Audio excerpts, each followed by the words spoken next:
এবার রানীগঞ্জের ডাকাতির আপডেটের দিকে নজর রাখবো, কারণ গত পরশু অর্থাৎ রবিবার 9 জুন দিনে দুপুরে ভর দুপুরে ডাকাতি এবং সেখানে যে সিসি ক্যামেরা ফুটেজ, হারিম করা সিসি ক্যামেরা ফুটেজ আপনারা দেখছেন। 7 ডাকাত তারা নামি সোনার দোকানে ঢোকে এবং সেই সোনার দোকানে ঢুকে লুটপাট চালায়, যেখানে পুলিশের সঙ্গে ডাকাত দলের গুলির লড়াইয়ের সিসি ক্যামেরা ফুটেজ আমরা দেখেছি। সেই ডাকাতির ঘটনায় এবার ধৃত আরো এক, গতকাল একজনকে গ্রেফতার করে পুলিশ এবং সেই ঘটনায় আরো একজনকে গ্রেফতার করলো পুলিশ। সোনু সিং নামের একজনকে গ্রেফতার করা হয়েছে।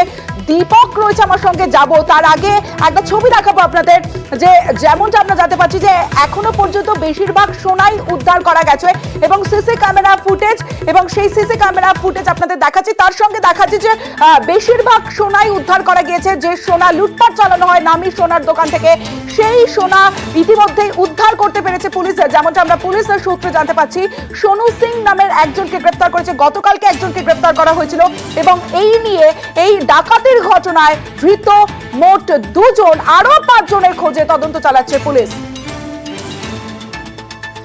দীপক রয়েছে আমার সঙ্গে, দীপকের সঙ্গে কথা বলবো। দীপক, এই যে 2 জন এখনো পর্যন্ত গ্রেফতার হয়েছে তাদের জিজ্ঞাসাবাদে কি কোনো তথ্য এখনো পর্যন্ত উঠে এসেছে? দেখো, ধৃত 2 জনকেই জিজ্ঞাসাবাদ করছে আসানসোল দুর্গাপুর পুলিশ এবং বাকি যে 5 জন তাদের সঙ্গী ছিল তাদেরকে তাদের সন্ধানে খোঁজ চালাচ্ছে পুলিশ। আমরা দেখেছিলাম গতকালই সুরজ সিং নামে এক যুবককে গ্রেপ্তার করে সেই ডাকাতির ঘটনার সঙ্গে যুক্ত থাকে এবং তাকে আদালতে তোলার পর পুলিশ 14 দিনের নিজেদের হেফাজতে নেয় এবং সুরজকে কালকে জেরা করে জানতে পারে কি সোনু সিং, যে রানীগঞ্জে ডাকাতির ঘটনায় পুলিশের গুলিতে গুলিবিদ্ধ হয়েছিল সোনু সিং, তার ধানবাদের এক হাসপাতালে চিকিৎসা চলছে। এরপরে আসানসোল দুর্গাপুর পুলিশ এবং ঝাড়খণ্ডে থাকা আসানসোল দুর্গাপুর পুলিশের টিম যৌথভাবে হানা দেয় ওই হাসপাতালে। এরপরে সোনু সিংকে গ্রেপ্তার করে পুলিশ সূত্রে জানতে পারছি সোনু সিং হচ্ছে বিহারের সিবানের বাসিন্দা এবং গতকাল যাকে সুরাজকে গ্রেপ্তার করা হয়েছিল সুরাজও হচ্ছে বিহারের গোপালগঞ্জের বাসিন্দা। অর্থাৎ এই 2 জনই বিহারের বাসিন্দা। তাই পুলিশ মনে করছে যে এই দলের বাকি 5 জন সদস্য কিন্তু বিহারেই বাসিন্দা হয়ে থাকতে পারে। যে আসানসোল দুর্গাপুর পুলিশের যে টিম পাঠানো হয়েছিল বিহারে, সেই টিম বিহার পুলিশের সাহায্য নিয়ে পরে গোপালগঞ্জ এবং সিবান এলাকায় কিন্তু তল্লাশি শুরু করেছে এবং যে সিসিটিভি ছবি সংগ্রহ করেছে পুলিশ রানীগঞ্জ থেকে, সেই সিসি ক্যামেরার ছবি কিন্তু বিহার পুলিশের সঙ্গে সাহায্য চেয়ে পড়ে তাদের সন্ধান জানার চেষ্টা চালাচ্ছে এবং এই ধৃত 2 জনকে পুলিশ গ্রেপ্তার করে বেশ কিছু সোনা উদ্ধার করেছে, ম্যাগাজিন উদ্ধার করেছে, কার্তুজ উদ্ধার করেছে এবং যে গাড়ি লুট করে নিয়ে যাওয়া হয়েছিল মহিশিলা থেকে 4 চাকা গাড়ি, সেই 4 চাকা গাড়িও উদ্ধার করেছে এবং পুলিশ এখন প্রাথমিক পর্যায়ে রয়েছে। 5 জন এখনো নিখোঁজ, তাদের খোঁজেই তল্লাশি শুরু করেছে পুলিশ। অন্যদিকে বিহার পুলিশের সাহায্য নিচ্ছে, সিসি ক্যামেরা ফুটেজ খতিয়ে দেখছে পুলিশ।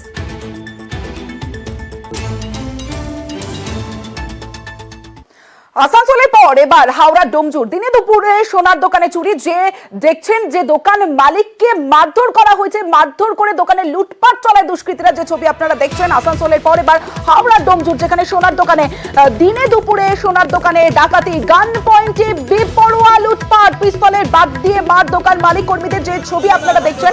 ঘটনাস্থলে ডোমজুর থানার পুলিশ ইতিমধ্যে এসেছে। দেবাশিস চক্রবর্তী রয়েছে, দেবাশিসের থেকে একটু আপডেট দেব। দেবাশিস, ঠিক কি জানা যাচ্ছে, কতজন এসেছিল, এই বিষয়ে কি আপডেট রয়েছে? দেখো, একেবারে আসানসোলের রেস কাটতে না কাটতেই এবার হাওড়া ডোমজুর, যেখানে হাওড়া আমতা রোডের উপর ডোমজুর পুকুর দোকান এলাকা, সেই এলাকায় হঠাৎ করে 6 থেকে 7 জন, এখনো পর্যন্ত 6 থেকে 7 জনের হদিশ পাওয়া গেছে। সেই 6 থেকে 7 জন দুষ্কৃতী একটি সোনার দোকানে ঢোকে এবং প্রথমে ঢুকেই সেখানে দরজা বন্ধ করে দেয়। পরবর্তীকালে সেই যে মালিক এবং কর্মচারীরা ছিল তাদেরকে বন্দুকের সামনে দাঁড় করিয়ে লুটপাট চালায়। এরপরে যখন মালিক কর্তৃপক্ষ তারা চেঁচামেচি শুরু করে, সেই সময় বন্দুকের বাট দিয়ে মালিককে মারধরের অভিযোগ, তার মাথা ফেটে যায় এবং সঙ্গে সঙ্গে আতঙ্কিত হয়ে পড়ে অন্য কর্মীরা।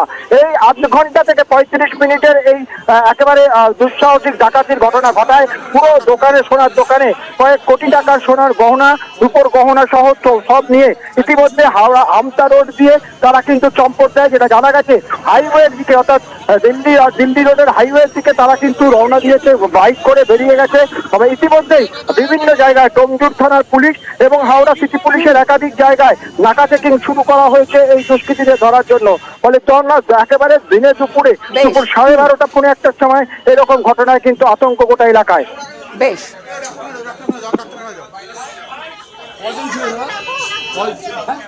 এবার চলে যাবো কোলাঘাটে, কারণ কোলাঘাটে বাজি বিস্ফোরণ, রবিবার রাতে বিস্ফোরণ, আর সেই বিস্ফোরণের ধরপাকড় ইতিমধ্যেই বাজি যে বিস্ফোরণের চিহ্ন আপনারা এখনো পর্যন্ত দেখতে পাচ্ছেন, সেই ঘটনায় এবার ধরপাকড়, একজনকে গ্রেফতার করেছে, অর্থাৎ বাজি কারখানার যে মালিক সেই মালিককে গ্রেফতার করা হয়েছে। বাড়ির মালিক আনন্দ মাইতিকে গ্রেফতার করেছে পুলিশ। যেমনটা আমরা জানতে পারছি, রবিবার রাতে বিপর্যয়ের জেরে গ্রেফতার বাড়ি মালিক আনন্দ মাইতিকে গ্রেফতার করেছে পুলিশ। সুজিত ভৌমিক রয়েছে আমার সঙ্গে, সুজিতের সঙ্গে কথা বলবো। সুজিত, ঠিক কোন প্রেক্ষিতে গ্রেফতার করা হলো বাড়ির মালিককে? দেখো, ওই বাড়িতেই কিন্তু অভিযোগ যেটা প্রমাণিত হয়েছে বলে পুলিশ দাবি করছেন যে ওই বাড়িতেই বাজি তৈরি হচ্ছিল এবং বেআইনি বাজি, অবৈধভাবে এই বাজি তৈরি চলছিল। সেই সময় কিন্তু বিস্ফোরণের ঘটনা ঘটে। তারপর থেকে ওই বাড়ির মালিক অর্থাৎ বাজি কারখানার মালিক আনন্দ মাইতি পলাতক ছিলেন। তার খোঁজে পুলিশ তল্লাশি চালাচ্ছিলেন এবং যেটা জানা গেছে পশ্চিম মেদিনীপুরের দাসপুর থেকে তাকে গ্রেফতার করা হয়েছে। তমলুক আদালতে তাকে আজকেই পেশ করা হবে।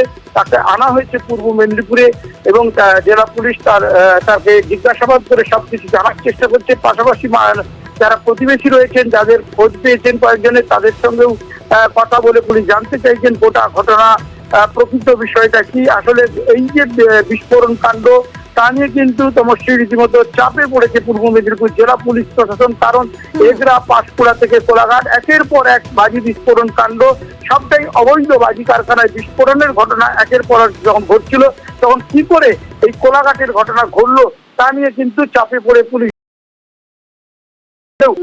খুঁজে পাওয়া যাচ্ছিল না, কারণ তিনি জেলা ছেড়ে ভিন জেলা অর্থাৎ পাশের জেলা পশ্চিম মেদিনীপুরে ঘাটালের দাসপুরে তিনি গা ডাকা দিয়েছিলেন। সেখান থেকেই তাকে কিন্তু গ্রেফতার করা হয়েছে এবং করে তাকে তমলুক আনা হয়েছে। কিছুক্ষণের মধ্যে তাকে তমলুক আদালতে তোলা হবে এবং তাকে পুলিশ রিমান্ডে নিয়ে গোটা বিষয়ের জিজ্ঞাসাবাদ করে আসল ঘটনা জানার চেষ্টা করবে। সমস্যা বেশ সুজিত। বঞ্চনার দিন কি এবার শেষ হলো? নয়া মন্ত্রিসভার দিনেই বরাদ্দ ঘোষণা কেন্দ্রের। রাজ্যকে করের প্রায় 10,500 কোটি টাকা বরাদ্দ মোদী সরকারের।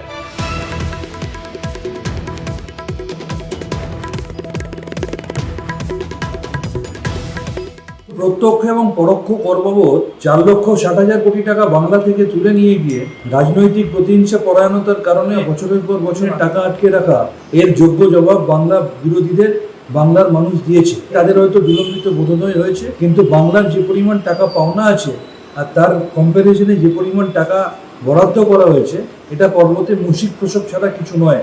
যদি বাস্তব থেকে তারা শিক্ষা নেয়, তাহলে অবিলম্বে বাংলা বঞ্চনা থেকে সরে এসে বাংলার যে ন্যায্য পাওনা তার সম্পূর্ণটা তাদের ক্লিয়ার করা উচিত। দেশকে চালাতে গেলে টাকা দেওয়ার সময়সীমা 10-15 দিন, 1 মাস 1.5 মাস কিছু হতে পারে। সেটা জিএসটির টাকা। পশ্চিমবঙ্গ যে টাকা দেয় রাজ্য থেকে, তার থেকে বেশি টাকা পশ্চিমবঙ্গের কাছে ফিরে আসে। এটা বঞ্চনা নয়, তাদের নির্ধারিত লুটের কারণে আজকে প্রান্তিক মানুষ বঞ্চিত হয়েছে। সরকার যে টাকার কথা বলেছেন, উন্নয়নমূলক খাতের যে টাকা আসার কথা, সেই টাকা আসছে না। সেটা মূলতই 100 দিনের কাজের টাকা। সেই টাকাটা হচ্ছে প্রধানমন্ত্রী আবাস যোজনার টাকা। সেই টাকার হিসাব যতদিন পর্যন্ত না এই রাজ্য সরকার দিতে পারছে, স্বচ্ছতা যতদিন না আনতে পারছে, ততদিন আপনি টাকা পাবেন না। মোদীর মন্ত্রিসভায় 2 জন প্রতিমন্ত্রী বাংলা থেকে। মন্ত্রী হয়েছেন বিজেপি রাজ্য সভাপতি সুকান্ত মজুমদার। এবার একটা ছবি দেখাবো আপনাদের। দিলীপ ঘোষকে প্রণাম করে দায়িত্ব নিলেন মন্ত্রী সুকান্ত মজুমদার। শিক্ষা উত্তর পূর্ব উন্নয়ন মন্ত্রকের প্রতিমন্ত্রীর দায়িত্বে সুকান্ত মজুমদার। এদিন দিলীপ ঘোষকে প্রণাম করে কাজ শুরু করেন সুকান্ত মজুমদার।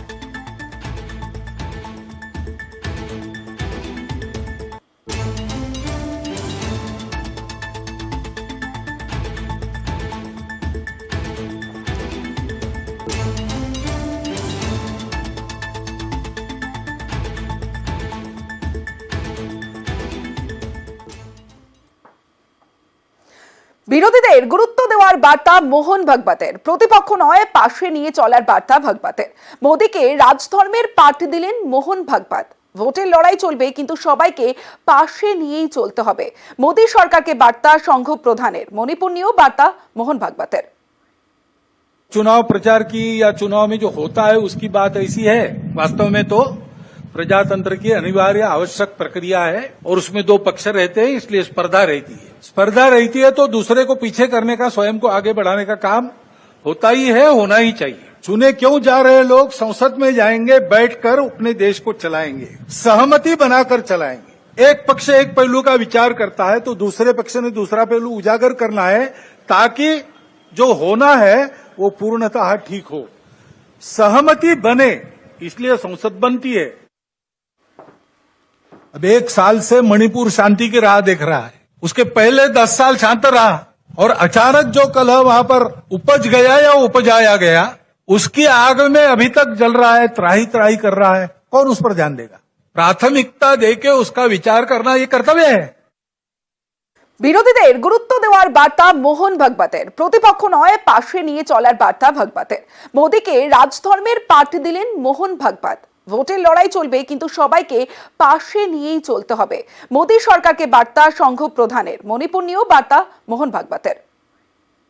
चुनाव प्रचार की या चुनाव में जो होता है उसकी बात ऐसी है, वास्तव में तो प्रजातंत्र की अनिवार्य आवश्यक प्रक्रिया है और उसमें 2 पक्ष रहते हैं, इसलिए स्पर्धा रहती है। स्पर्धा रहती है तो दूसरे को पीछे करने का, स्वयं को आगे बढ़ाने का काम होता ही है, होना ही चाहिए। चुने क्यों जा रहे लोग? संसद में जाएंगे, बैठकर अपने देश को चलाएंगे, सहमति बनाकर चलाएंगे। एक पक्ष एक पहलू का विचार करता है तो दूसरे पक्ष ने दूसरा पहलू उजागर करना है ताकि जो होना है वो पूर्णतः ठीक हो, सहमति बने, इसलिए संसद बनती है। अब 1 साल से मणिपुर शांति की राह देख रहा है, उसके पहले 10 साल शांत रहा और अचानक जो कलह वहां पर उपज गया या उपजाया गया, उसकी आग में अभी तक जल रहा है, त्राही त्राही कर रहा है। कौन उस पर ध्यान देगा? प्राथमिकता देके उसका विचार करना ये कर्तव्य है।